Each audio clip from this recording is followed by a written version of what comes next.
my last video, we have talked about ensemble techniques, and we have learned that there are two ensemble techniques, bagging and boosting. Let's start with bagging first. Suppose you want to hire the best person for a job.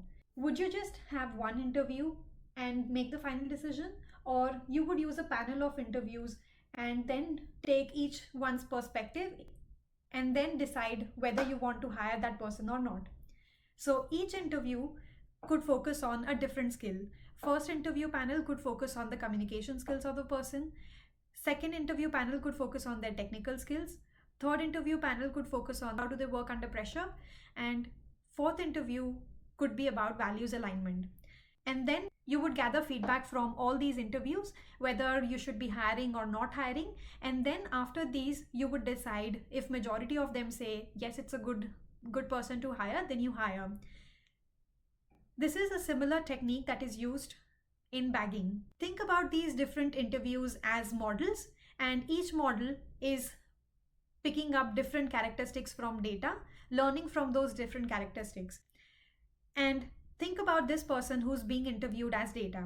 So this data is going to all the different models. Each model is deciding the output with whatever data that model has got, and then all of these outputs, they are combined together to make a final decision. So essentially what we are doing is we are getting this data and we are passing different subsets of data to each of these models. When we are making a subset of the data, what we are doing is we are doing sampling with replacement. So we take a subset of the sample, but these are done with replacement, which means that the individual data points from this data can be chosen more than once. So suppose there are 4 data points A, B, C, D.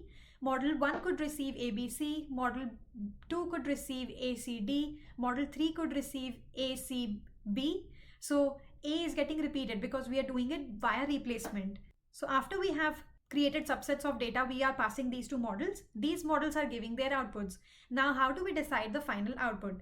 It depends on whether we are solving a classification problem or a regression problem.